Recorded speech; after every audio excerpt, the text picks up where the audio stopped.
In these uncertain economic times, you've got to do whatever you can to save money. One of our biggest expenses can be our cars, especially when unexpected repair bills hit. Not anymore. If you own a vehicle with less than 130,000 miles, is less than 12 years old, has a warranty about to expire, or even no warranty at all, you could stop paying for car repairs. Roadside assistance, towing, and rental coverage are all included. Don't wait for the next repair. Make one free call right now to see if you qualify. If your vehicle is less than 12 years old, has less than 130,000 miles, even if it's out of warranty, paying for car repairs can become a thing of the past. Call us right now and get your car protected before your next repair bill hits. Get protection and no more repair bills. Call 800-696-1030. Again, 800-696-1030. That's 800-696-1030.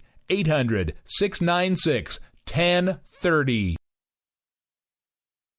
Joe had huge problems with the IRS. I knew it was coming. I hadn't filed taxes since 1990. All the IRS letters coming in added up to a nightmare. To get up to like $68,000, my heart started beating fast. It's like, there's no way, man. I mean, I ain't going to be able to do this. Then they stopped his paycheck. So that's when I started making phone calls and found U.S. Tax Shield. U.S. Tax Shield went to work immediately. They just took the bull by the horns. What blew my mind is he called the IRS right then and there. So why is U.S. Tax Shield A+ rated with the Better Business Bureau? Joe knows. They saved me a ridiculous amount of money. If you owe more than $10,000 to the IRS or state, choose the company Joe chose, U.S. Tax Shield. It was the best decision I made. U.S. Tax Shield is the way to go. Life is good. Thank you, Lord. Call 800-471-3287. U.S. Tax Shield. Boo-rah. Yes. 800-471-3287. 800-471-3287.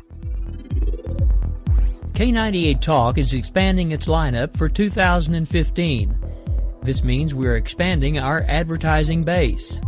Whether you're a startup trying to push through to the next level or an established business trying to supplement your advertising budget, web-based advertising is a solid investment. Thanks to Talk's newest partnership with TuneIn Radio and instant access to our sister station, K98 FM, we give you worldwide access at a reasonable cost. Interested parties should email us at advertise@k98talk.org.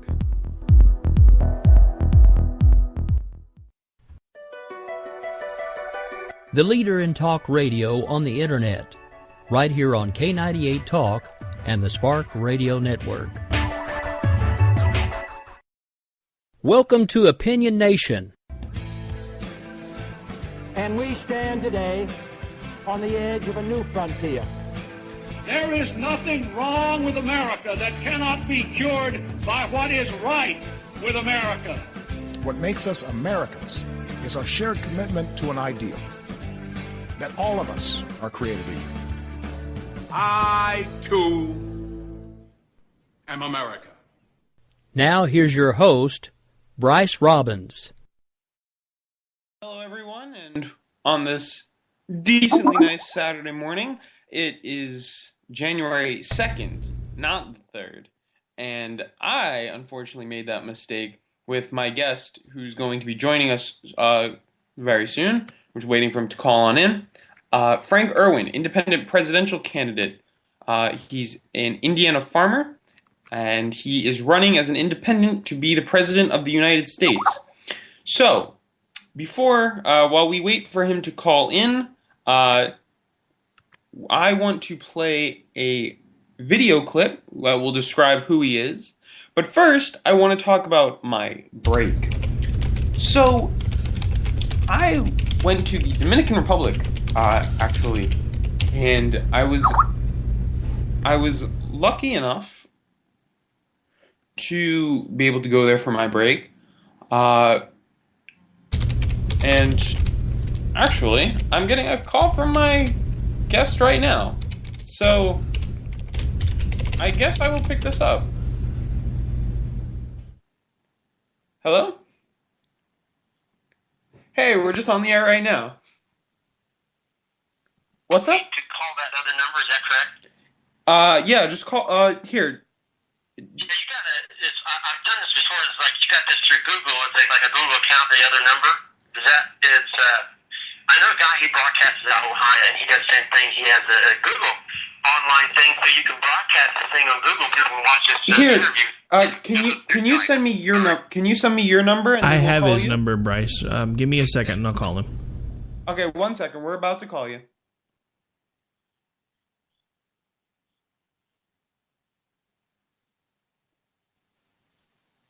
Okay. Can you repeat that one more time?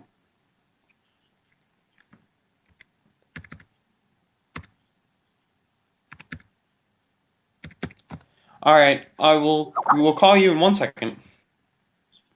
All right. Bryce, Bryce.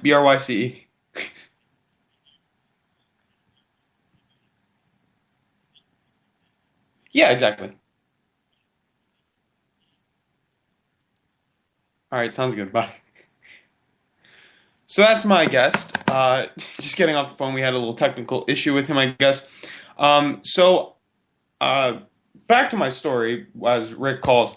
I went to a resort in the Dominican Republic and walked off the resort a little bit. People in that country live in such poverty, compared, like, right across from some of the richest people, which is amazing. And then to think in this country, nobody lives, or literally very few people live like the majority of those people, gives you a sense of, I guess, American pride. And when they say we shouldn't have American exceptionalism, when people say that, I look at the unfortunate faces in countries like these and think how wrong that is. So I believe we're calling in to Mr. Erwin. Hello. Hello? Hello. Frank? Bryce. Hello? Hey, Is all this right. Bryce? So I'm going to quickly play. Frank Erwin is on the line with us. I'm going to play his video from his presidential campaign team. It's about taking off the mask. And then we're going to go right into our interview with him. So here, have a listen to a little brief introduction on him. Be independent, America. Remove your mask and speak up. I'm Frank Erwin. I'm independent. I'm running to be president for 2016. I am a proud Indiana farmer. I love America, but taxes are too high, gas is too much, and minimum wage is too low. I am sick of the rich getting richer and the poor getting poorer. It's time for somebody to stand up for the middle class. My name is Frank Erwin. Learn more about my campaign. Go to irwinforpresident.com. All right, so that's the brief introduction to Mr. Erwin's presidential campaign. But here he is himself live on our show. How are you doing? Pretty good. How are you doing today, Bryce? I'm good. So I reached out to Frank Erwin over Facebook is where I originally saw him. And on my Facebook account, I go by my middle name. So that's why over the phone you might have heard him ask what my first name was. But here, I'm glad you're on our show as our guest. So I want to get into the hard topics quickly. Have you seen the new Star Wars? Have I seen the Star Wars movie? Yes, I have seen that. Actually, I have seen it with my two teenage girls. I have late teenage girls, and we did go see that the other day. Yes, sir. And what were your thoughts on it? Well, I'm a big Star Wars fan. I'm 45 years old, and Star Wars came out when I was about 9 years old. And when I was watching the movie, it actually, I seen a relationship there between my campaign and the movie a little bit, because I'm coming in as a mask, wearing a black mask in my campaign. And as right now, it's actually changed. It's the masked wizard, coming with more of a wizard look, kind of like the Star Wars look. I created this idea about 5 months ago, before Star Wars even came out. I thought I need to get people's attention a little bit, kind of like Michael Jackson with the white glove, Tim McGraw with the black hat. And everything you do in nature, if you do advertising marketing, you need some secondary relationship to get people to pay attention. Since I've never been in politics and I'm doing this for the first time, running for president, I thought, I need something that people can relate to me and get me up there and get me noticed first. So I did see the advice. I did see Star Wars relate to kind of my campaign a little bit, kind of a yin-yang, kind of like a weird situation, but that's nature for you. So now I just had to get that out of the way quickly to, just find out your points of view. We were talking about it on our last show. So let me ask, you say that just in your previous answer, how you're an outsider. Now, I don't know about you, but I watch Bill Maher from time to time. How, if he was going to get brain surgery, he wouldn't go to an outsider. He would go to Ben Carson. If he was trying to do a real estate deal, he wouldn't go to an outsider. He'd go to Trump. If he wanted to have a discussion on socialism, he wouldn't go to an outsider on it. He would go to Bernie Sanders. So let me ask you, why should we go to an outsider to be the president?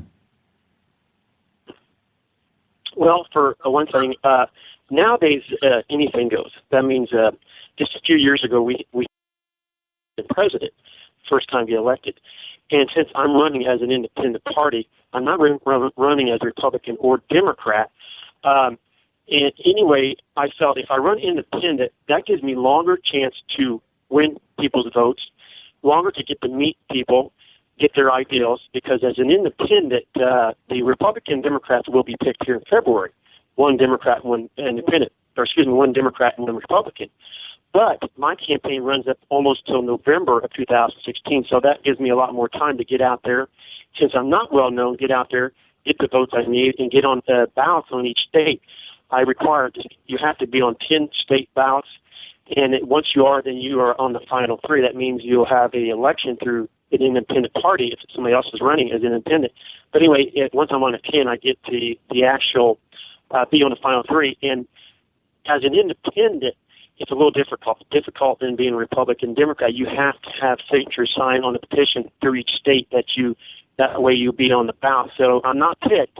And if I was to be a Republican or Democrat, I would never have been picked because I'm not in Congress and I'm not well famous. But to answer your question, why do I want to run independent? Is because the world needs somebody who's the small guy like me, who represents the poor and middle class. We've got all these congressmen up there.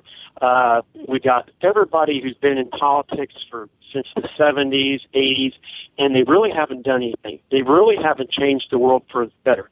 They've kept it going, but we've got world hunger. We've got minimum wage at $7.50 an hour. People can't live on that. I've lived that life. I've been there, and I would understand what more the average person would respect or want from a president. So that's why I picked independent. And it was time for a third party. We've had Democrats and Republicans for 200 years, except for George Washington. But anyway, it's time for an independent because the world is getting bigger and the United States is getting bigger.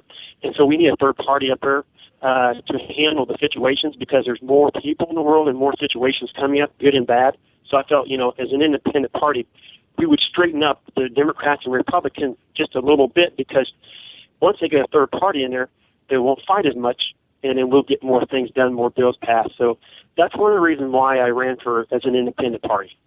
So, if elected, what is the main issue that you would want to tackle? For example, Obama was Obamacare, right? That was his key piece of legislation that, he'll probably be most remembered for. What is the thing that you would want to be most remembered for? What act? The most and more important is solve pretty much world hunger, especially in the United States. We've got people who can't pay to get their groceries. They can't pay their insurance bill. They can't even pay their mortgage. And they have all these bills. The rich get richer and the poor get poorer. They come out to pay these big bills. So my goal is one thing, is solve world hunger, especially start here in the United States, solve that problem. We've got manufacturers all kinds of manufacturing. We have plenty of food. We've got plenty of everything that's coming out of these manufacturing. And that's my goal, is to solve world hunger. And and the reason I want to try to do that is because we can create jobs. If let's say we're in a certain part of the United States where the job rate is low, well, let's bring some manufacturers, build some factories, and give them incentive, tax-free, build those factories, create jobs. Once we create a job, we create a community. Therefore, they can afford to go out and buy what they need, food and stuff, and pay their bills, And as far as the Obamacare, it goes back to what I'm saying. The rich get richer and poor because we've got Obamacare, which is good for insurance, but people are paying that now, and a lot of people can't afford that. My opinion that we should have had strictly stayed the insurance through the federal government, where people would have paid into the federal government and got cheaper insurance. So contracting out to many different insurance companies, it makes it high rates for everybody. It's too competitive, and people already have enough bills. And stock on this Obamacare is really hurting the middle and lower class. So pretty much anymore, we don't have a middle class. We have a poor class and a rich class. But yeah, that's my main goal, is to solve world hunger and to take care of just problems that come up. But yeah, world hunger would be one of my first goals to solve. So, hearing you speak, you sound like you have a similar message to Bernie Sanders. Would you agree with that statement? What separates you from him? Well, for one, Bernie Sanders he's been in politics for, probably 40 years. I'm not for sure how long. I don't know him well, and I don't want to bash the other candidates, and I'm not that type of person. Unless it comes to election, and it's a totally different story. But I can do more for the country than him or anybody else because I'm a new guy. I'm the new face. I have actually lived probably more of that life than he has. I'm not for sure, but I'm almost guaranteed it. His ideal is bring minimum wage up to $15 an hour. That's my ideal too. Solving world hunger, doing tax break for the poor and middle class is perfect. I'm a lot younger than him, and it's going to take some time to do this. So I plan to, when I do get elected, at least stay in there for 2 terms. Of course, that's the law, stay in there for 2 terms to get this job done. You're correct. We are law-like, but he's been in Congress for so many years, and I haven't seen a lot that he's done, or in any way to get somebody like me to get in there and get this stuff done. It's time to get somebody to take care of that job, to make the poor better, the middle class better. So that's why I think I have a better ideals, better chance of doing this. And for a matter of fact, I know I do, and different from what he's doing. So let me ask you though. So you want to raise the minimum wage to $15 an hour. Now I really don't know where I kind of stand on this issue with the minimum wage. So I want you to tell me and our listeners why we should raise the minimum wage. Because how I've seen it is, if let's say I have, a bakery and I hire 20 people and I pay them all $10 an hour. If they raise the wage to $15 an hour, I'm going to either have to fire some employees to raise the other employees' wages, or I'm going to have to decrease my overall profit, which would help me grow my business to employ more people. So give me your side of the aisle. Give me your perspective. The argument as to why the minimum wage should be $15 an hour. That's a good point. That's a very good point you bring up. Here's what I propose. I love treating small businesses, but from my opinion, we have too many small businesses that's being created, and a lot of them go bankrupt or they just don't last. The reason is, when you create, here's my ideal, here's my proposal to get notice out there. When you create a small business, I want you, if I should shout create a small business, I want that person or me who creates that small business to have enough money to hire employees for $15 an hour, and when that business grows, then I can hire me a second employee, pay him $15, and also insurance. So what I'm saying is, when small business start up, they pay $7, $7.50 an hour, which is that's what they can do. But they're making their employees suffer, because when that employee goes home at $7.50, $7.50 an hour, $8 an hour, even $9 an hour, they can't pay their bills. Yes, the small business grows, but why not make it work? If you hire a person, pay them that $15 an hour, and then when you expand your business, hire another one for $15 an hour, and then it was better all around for everybody, for the employees, and so everybody gains from that, and nobody hurts. Because I know what it is to work for $7 an hour or $7.50 an hour or whatever. Even for $3 when I first started working years ago, I started for $3.65 an hour, and my employee was making hundreds and thousands a year, and I was going on a check. I couldn't hardly pay for groceries. This is back in the middle '80s. But anyway, so I've learned and I've created my own business. I actually have a small business, so I pay my employees at $15 an hour, and also insurance, and I do pretty well at that. And everybody's happy, and they want to come to work, and so that's my point on that. And so you're probably thinking, now how is he going to keep inflation down? Well, we'll pass some bills where we keep a loaf of bread at $1, and everything else we'll keep that at a standard level. There'll be a few, I want to say laws, but things set in place where when a person is paid $15 an hour, when they go out and get a gallon of gas, it'll be $1.50, like it is now, or $2. So the inflation's going to stay low, but the minimum wage will go up, and get everybody on track. The poor will be. Then I want to bring the poor up and the rich, everybody in the middle. I want everybody to have a happy life. I want everybody to have 2 cars in there. I want to have a house and stuff like that. But being minimum wage, you can't even afford to buy a house. You're in an apartment, you can't hardly pay that bill. You can't afford to buy a car. It's just ridiculous. So I want to see things like that where people can have those things in life, what they need, instead of suffering what they do now. So that's my ideal on small businesses. Create small business, but make sure that they can pay that $15 an hour, and so their employees are happy, just like the person who has a small business, and keeps everybody in track and very happy. So that's my opinion on that situation. That's what I plan to do. Okay, so here is where my next question would come from. You want everyone to have a 2-car garage and be fully fed, and, I love this idea, right? It sounds like a utopia. It sounds perfect. But can we really create that sense of equality, economic equality? And should we? So, for example, we're always going to need unskilled laborers to make cheaper products, and inevitably they're going to get paid less. But our country has been built off the idea of, the American dream, working your way up, doing it yourself. So do you think it's the government's place to, do essentially what you're asking and create this type of equality? You know what? That's a good question.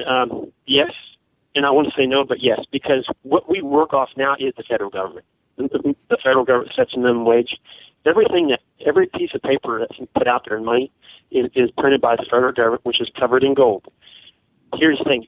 What we do now, how our lives are lived, we already are governed by the federal government. So I'd like to change that a little bit, maybe get away from that a little bit. People do have their independence, but when it comes to salary and lifestyle, yes, Big Brother, which is the federal government, controls what we do pretty much on when it comes to paycheck, food quality. And so I'd say half of our lives is controlled by that United States, which is, in my opinion, kind of okay. There's a lot of fault to it. But to answer your question, I'd like to see that changed. People be more independent, but we are run by the federal government right now, just like any other country run by their government. And to get that stuff passed, you need somebody, a good president, to get bills passed, get through Congress, and but that's our downfall too, because we are being run by the federal government. Minimum wage is kept so low, and people do suffer. So, it's a yin yang, but I think I can definitely straighten that up. Now, here's the thing. So before you came on the show, I was saying how I just took a vacation to the Dominican Republic, and I had the unfortunate incident, but, fortunate in the sense that I got to witness it. I saw, some of the very poorest people living there.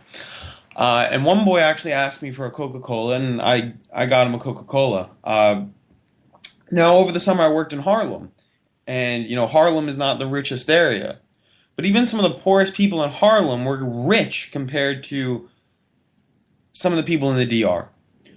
So, hasn't the way America, our capitalist system run, essentially has brought everybody up? We still have a poor, yes, and that definitely income inequality needs to be tackled. But do you think that the drastic, push you're talking about is necessary? Yes, especially when you're, let's go back to the minimum wage, when you're making $8 an hour. We got a lot of people work for super retail companies, and they're making $8 an hour. And they have to have their husband or their wives work a second job, which is American way now. Most couples work, and then a lot of put their children in daycare. I think it's ridiculous because we have super retails and a lot of business that pay minimum wage. The people are suffering. The United States, people here are suffering. Even semi-drivers, fast food employees, people who work at, like I said, retail. They're suffering, and the rich is getting rich. And I can see your point. Why do we want to change things? If it's working, we're still the super. United States is still the super country in the world. Why would we want to change that? I just want to make us better. There's nothing wrong with making us better. And for those countries you're speaking about, other countries that suffer, if the United States, since it's the big brother, I think we can come in with other countries. I can get talking with them, and we can create jobs over there. We can create manufacturing jobs over there to take care. Let's take for Africa, South Africa, to have the most starvation down there. If we can create jobs down there, like some factories down there, just like they did in Japan. Japan's such a small country, but they put manufacturing cars over there, and they live pretty well off with the manufacturing. We can do that in Africa. We can create jobs down there, manufacturing, and then we can take care of the hunger, and because it builds up a community. Just like when we discovered the United States, we had nothing, and then we brought in jobs, and then everything just took off and bloomed, and now we're the best country in the world. So I want to see that happen. But I want to take care of our problems first, United States, make us better, then we can help our neighbors because the world is getting smaller. We can't afford to ignore our neighbors anymore. The way things are, we just can't afford to blow people off and say, hey, we're the super country here, and the heck with you. So we've got to help our neighbors because we've got to live with them. And so that's pretty much my opinion on that. So I guess we can break away from economics for now. You're a farmer, and I want your perspective. Yeah. Right before we go to break at the bottom of the hour, GMOs, genetically modified organisms, genetically engineered crops. What do you think about that? Well, I'm strictly a corn. We plant soybeans and corn, and yes, the corn and soybeans has been genetically engineered after so many years. I'm for it in a way because with soybeans it makes the plastics, and corn, we got cereals and corn syrup, but in my opinion, I think it's got a little bit out of control. I think we should go more back to natural foods. I think that's you made a good point there. I think the crops that we put in the fields, we should use a lot less chemicals. I know as a farmer, I spray a lot of chemicals out in the field to kill weeds and make the crop better, weed-free. That way we won't get docked when we take it to the elevator to get to get docked on that. But anyway, I agree with you. I think chemicals should be more mandated, which they are. The federal government has come in and controlled that somewhat. The EPA has come in and done that too, where you can only put so much out there in the fields, and which is good. So we're doing pretty good on that. It'd be cool if we went back 100 years ago with using no chemicals, maybe just a little fertilizer. But way the demand for crops nowadays are with the corn, beans, we can't afford not to do a little bit to keep like I say, I know that for experience, keep the crops good and the weeds out. But yeah, that's pretty much I think on that. We should just pretty much do, like I say, control that a little bit better on the chemicals. All right, that's my biggest issue right there. On that note, we got to take a quick break. We're going to be back in about 3 minutes with presidential candidate and independent Frank Erwin to talk more about his policies to the top of the hour. All right, I'm Bryce Robbins. I'm joined here with Frank Erwin. This is Opinion Nation. We'll be back.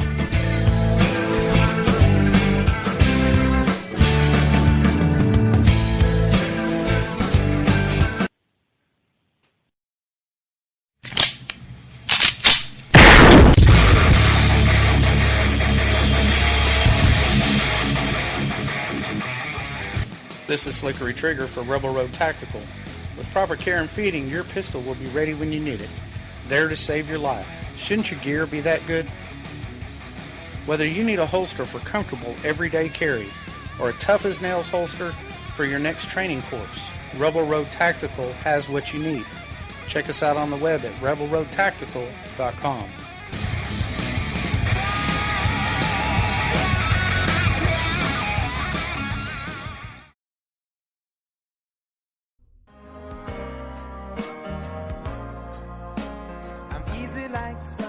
Wondering why you're up early with us on a Sunday morning making a cocktail?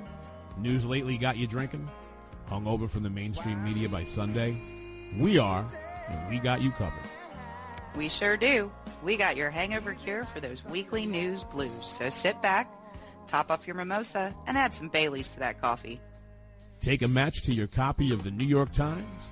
Light, funny, and oh yeah, news with booze. And a lot of laughter. Welcome to Bloody Marys and Broadsheets.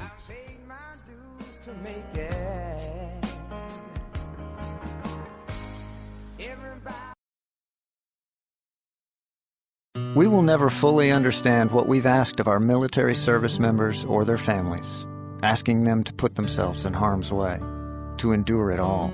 But we do understand that it's our turn, our duty, to keep them secure for the rest of their lives. Wounded Warrior Project long-term support programs help our most severely ill or injured veterans live independently, at no cost, for life, so that they might stand at ease. Join us at findwwp.org.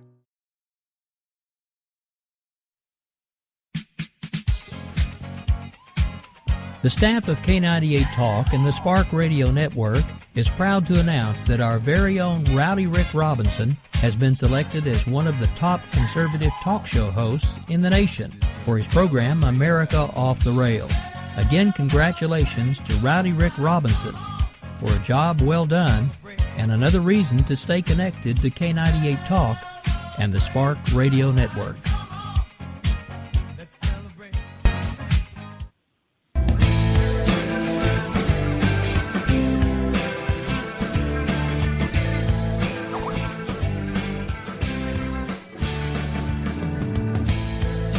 All right, welcome back. I'm Bryce Robbins, joined today by independent presidential candidate Frank Erwin. So, now let's get on to a topic that I've done with previous presidential candidates who have been on the show. So I will name topics, and then I want you to, within 30 seconds, give us a general opinion, policy proposal, or really just your thoughts on the issue that I will name. So, you ready? Yes, sir, Bryce. Go ahead. All right. Gun control. I'm sorry. Can you repeat that, Bryce? I'm sorry. Yeah, so what we're going to do is I'm going to name a topic. So, for example, I'll do gun control. And I want you to tell me, your ideas on it, your policy proposals, or just anything of your ideas on the topic. And then we'll move on. And we're going to try to do each one within 30 seconds. This way we can get people to kind of know who you are broadly so that they can, build up an interest for you. We've done this with previous presidential candidates, and it's worked pretty well. So what's your views on gun control? Well, see, gun control, I'm for owning a gun. I see no reason why you shouldn't own a gun, but there's a lot of people who own guns that shouldn't own guns. The background check that the federal government does is pretty decent.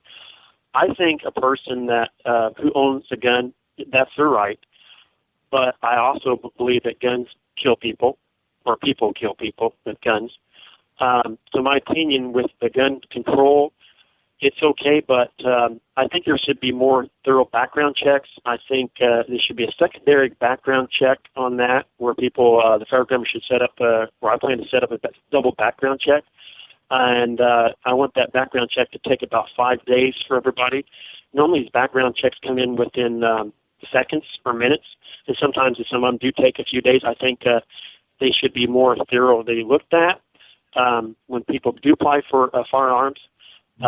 I think the background checks are should be definitely looked at for 5 days and then give an answer back if that person can own a firearm. And if that person does own a firearm, that's fine. So that's my opinion on that. I don't see any problem with it, but we've had some problems like just in a few days, in a few months with people buying firearms and committing these awful crimes out there. It's, you know, it's like saying we need to get harder on the background checks. And to do that, I think we could. Go ahead. I'm sorry. No problem. Climate change. What's your view on that? I'm sorry. What'd you say? Climate change. What's your opinion on climate change? Oh, climate change. For years, they've been saying the climate's it's a bad situation with the climate, but I actually think climate's where it's at. It's fine. I don't see any problem with climate change, except for one thing I don't like is we do have a lot of airplanes and jets that do cover the skies, and then they do leave out emissions, and they've said that it's bounced back the rays back out in the universe for pollution, and but anyway, right now climate change. Yes, I know the ice polars and all this stuff's melting up there. I have to double take a look at that. As right now, I think we're okay on climate change. We're a lot better than some countries like China. They're still using coal to heat with, and we're using natural gases and solar energy and electricity. So we're getting better in making the world a more safer place, recycling, stuff like that. So I think we're okay for right now on that. But definitely have to take a look at that and see where we need to go in that direction. Healthcare. Would you socialize healthcare? Would you make it more free market? What would you do with our healthcare system? Well, I'd definitely change our healthcare. Nothing against Barack Obama. He's a pretty good guy in my opinion. But with healthcare, it was the wrong thing to do. Come after the poor to make them pay their fair share of the insurance. I like the olden days when you work for a manufacturer or a small business or a company, they provided at least 80% of that coverage. Some places still do, a lot of factories, but if they don't, then it's up to the guy, a small person, to work for that job or poor person to pay that insurance. I think it should be kind of like Social Security. I think the federal government should come in. People pay a small fee to through the federal government, which is taxes, for health care, kind of like Canada does. Their health care is covered through their federal government, and it would make it much cheaper for the individual. I don't like federal government per se taking over too many tasks where we're actually taking care of everybody. But when it comes to insurance, what we got now is just wrong. Making people pay for insurance out of their pocket where they can't already afford it. They've got enough bills, so I want to work with the federal government and provide insurance just like we do Social Security for the elderly. I would definitely want to work on that. That brings me to my next topic, which would be Social Security. Would you keep it, get rid of it, expand it? What would you do? Well, since I'm would like to raise the minimum wage up at least $15. Social Security would be raised up. We've got a lot of senior citizens living on $850 a month, $850 a month, $900. Some are making more. Some are union guys and girls. They were making maybe $2,000. And we've got a lot of veterans out there that's on Social Security, and they can't afford to pay their bills either. It goes back to small businesses. We got small businesses where we're paying people $7 an hour, $7.50 an hour, and they can't live on it. So I see the same with Social Security. We need to raise that up. I plan to raise that up at least 25%, so people can pay their bills. They're not starving to death, or they're getting where they need to be. So yeah, I definitely would raise Social Security to help our veterans and our senior citizens. This brings me to my next issue about immigration. Donald Trump has been the most outspoken candidate on immigration, wanting to build a wall, deport a lot of people, and halt a lot of people from coming into the country. What is your views on immigration? Love you asking that question. On anything Donald Trump does, I'm the opposite. So it's kind of like a yin-yang. He's a rich guy, and I'm just the average guy. What I want to do on immigration, we've got a lot of, let's say, the Mexicans here in the United States, a lot of different foreign people here in the United States that are illegal. They're not supposed to be here. Here's what I propose. Definitely no wall. all we're going to do is create a war. If we build a wall, and we got a wall down in Mexico, that's going to block our neighbors out. And I go back to what I'm saying. We're supposed to get along with our neighbors. And the next thing we do build a wall up in Canada. We got mad at Canada. So no, what I plan to do is tighten security down there. And who are here? Excuse me. All the Mexicans. Let's use Mexicans right now. Are here. I will get with our local clerks in our local county and have a thing where they can come in, fill out paperwork, and within a month or two they come legal. If they're already here, I'm not going to send them back. I think it's wrong because someone's been here for 20 years, 30 years. If they're illegally being here, I want to give them paperwork. We can go to the county clerk, fill that stuff out. I don't know if they're using somebody else's Social Security card. We'll work on that. But the ones that are here now working, have jobs, have houses, I want to help them by setting up a program, and they can go to the county, fill out paperwork, and then they come legal within months, maybe a month or two. That way we're not shipping back a lot of people and dealing with that. So the ones that are here, they're not just U.S. citizens yet. I want to make them U.S. citizens. Even though they're illegal here, I still want to make a proposal where they can just go to a local county, fill out paperwork, and then they become legal within a month or two. So that's my ideal on that. And then definitely watch the borders more, not build a wall, just build maybe more stations out there down that area and control that a little bit better. But the wall and building walls is not the answer. So that's my proposal on immigration. All right, so let's move to our next segment. I'm curious to know a little bit more about you personally. What inspired you to become a presidential candidate from being a farmer? Where did you decide, hey, I'm going to run for president? Well, Bryce, I've always wanted to do that, to be honest with you. My first love is two things. I would love to be president of the United States and of course, farming. About 20 years ago, I really got the idea. I said, I'd love to be president.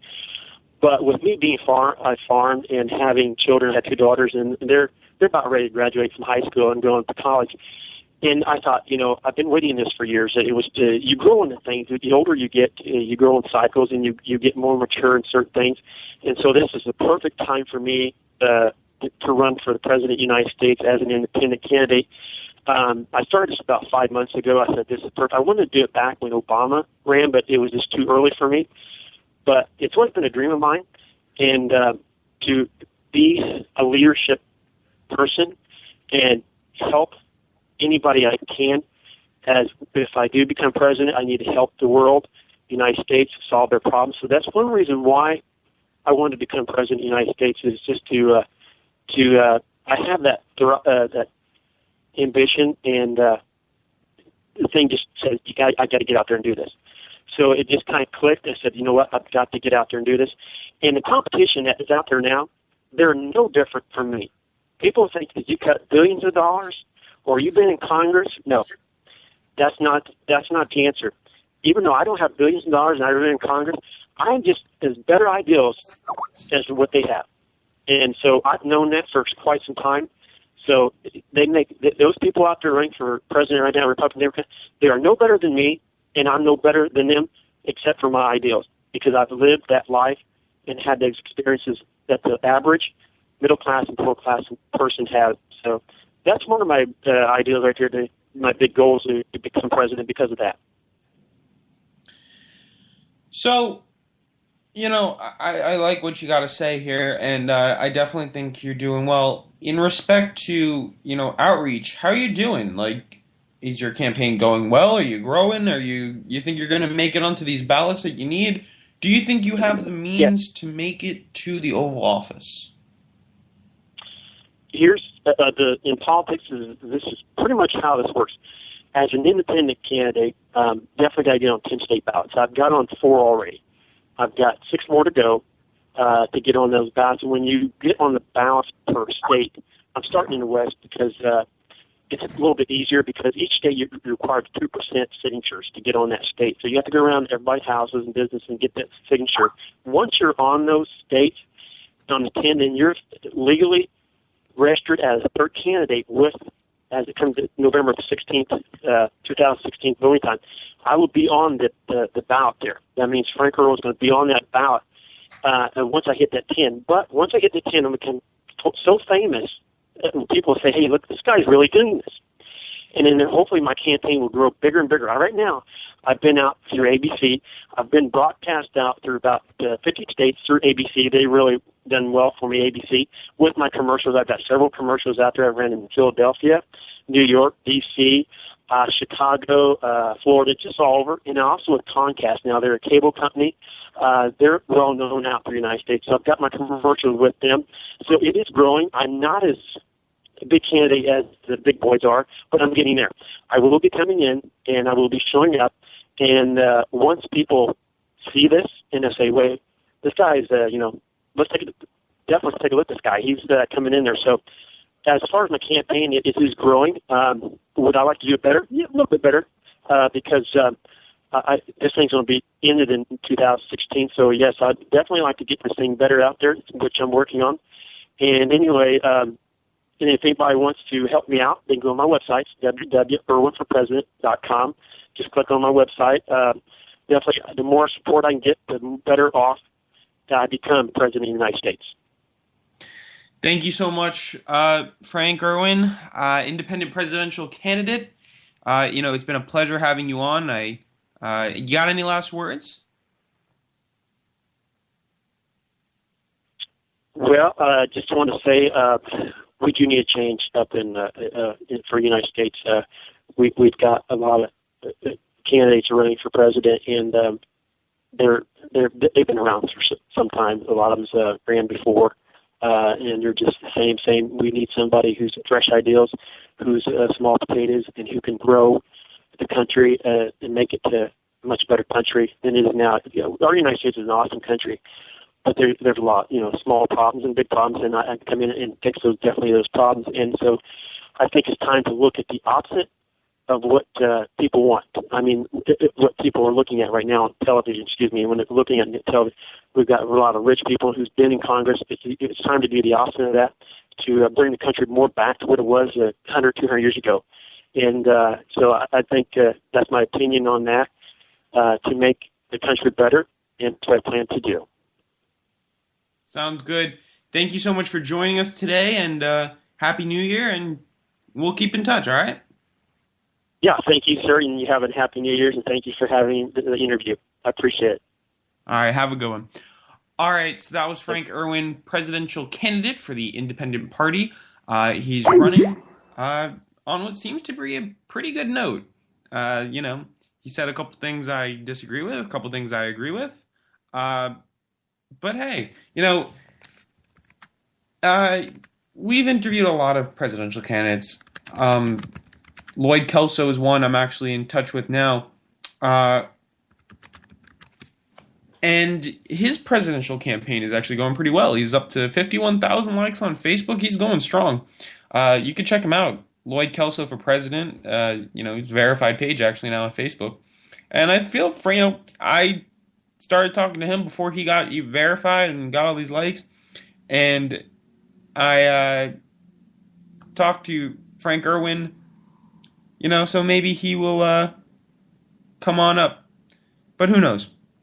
Anyways, it's always interesting to see how campaigns go. And I gotta be honest, though, I don't know. With Frank Erwin, I don't necessarily agree with some of his economic policies, but the guy's got spirit. And he's got, a good head on his shoulders and good intentions. And I think that that's the difference between him and some of the other candidates, is that you could see he genuinely wants to do good.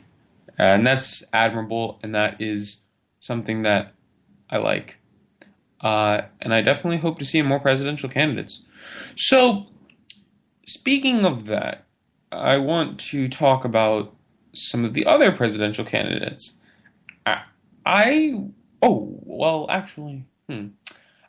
Sure. So, speaking of other presidential candidates, I'm seeing a lot of buzz about Bernie Sanders being able to beat Hillary Clinton.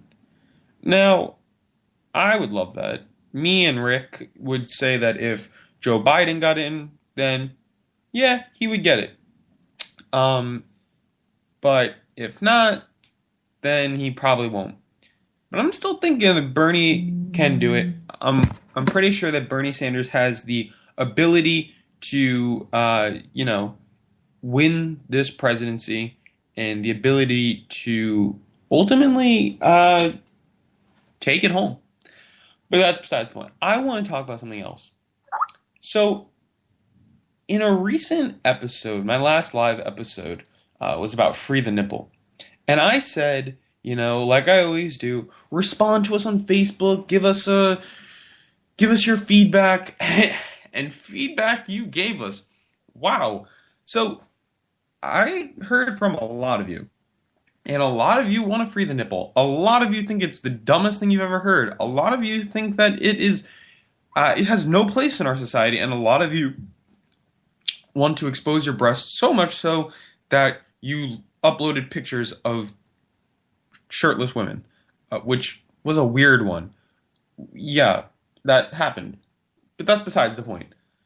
The point is that I love when people engage in our show, so we could get feedback. And I want to hear more this week. What did you think about Frank Erwin? Do you think he's got the shot at this campaign?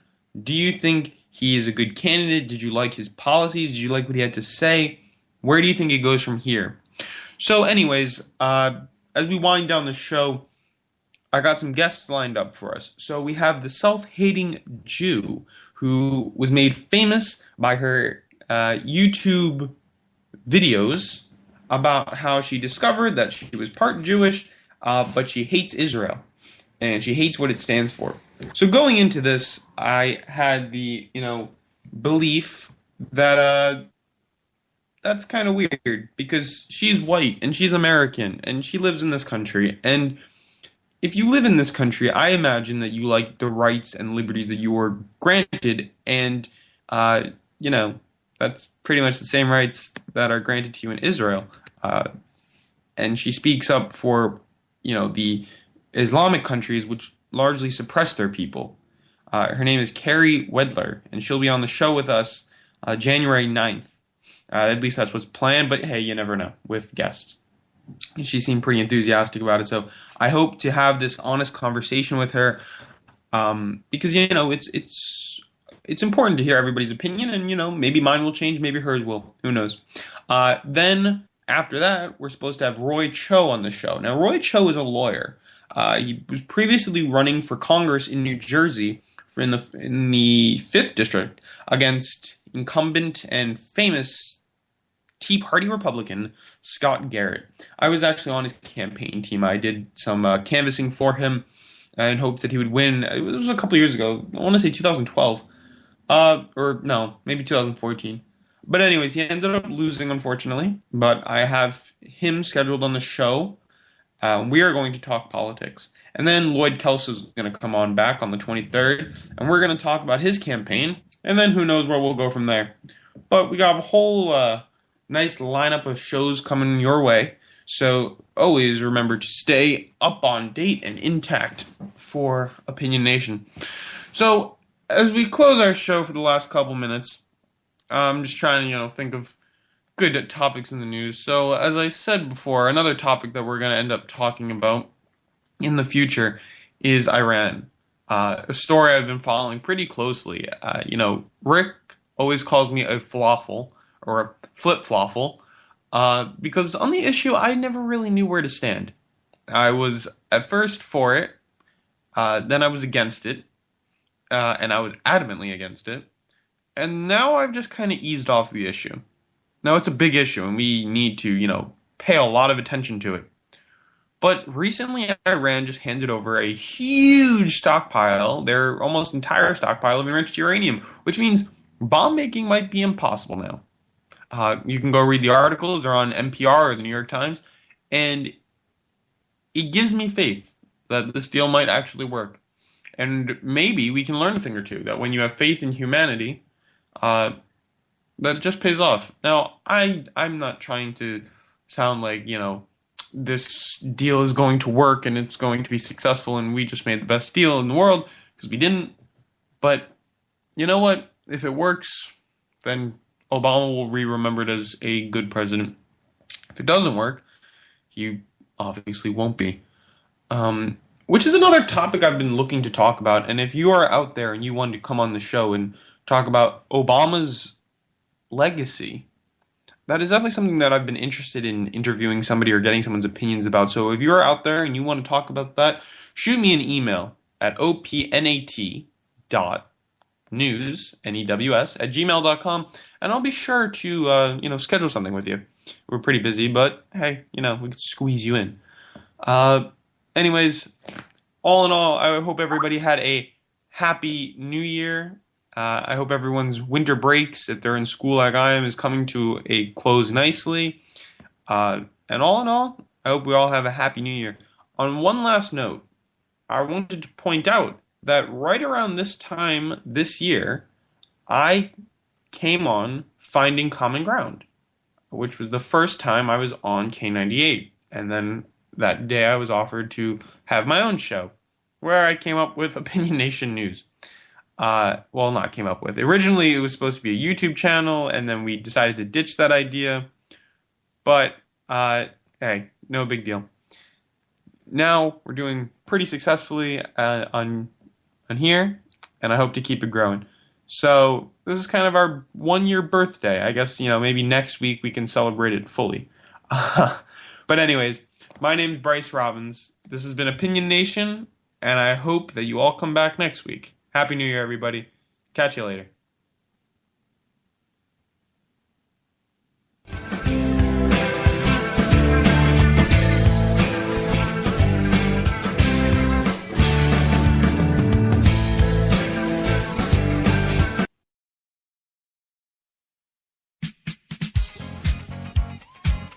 The staff of K98 Talk and the Spark Radio Network is proud to announce that our very own Rowdy Rick Robinson has been selected as one of the top conservative talk show hosts in the nation for his program, America Off the Rails.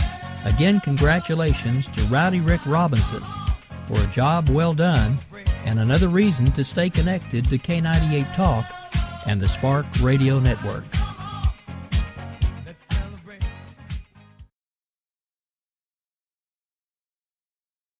When our water heater broke down last month, it was a nightmare. It took 5 hours for the plumber to show up, and he charged us a couple of $100 just to come out. And then it cost another $1,800 to put in the new water heater. By the time it was all said and done, I felt like I'd been taken. But what else could I do? The smartest thing you can do is get a home warranty from American Residential Warranty. Their home warranties pay to repair or replace all your major appliances when they break, and they will break, and at the worst possible time. Call American Residential Warranty right now for free information on home warranties starting at just pennies a day. Don't wait for your refrigerator to stop running or your ceiling fans to stop turning. Call American Residential Warranty right now. Ask how you can save up to 50% on washer and dryer coverage. Just call 1-800-513-6154. That's 1-800-513-6154. Again, 1-800-513-6154. Call now.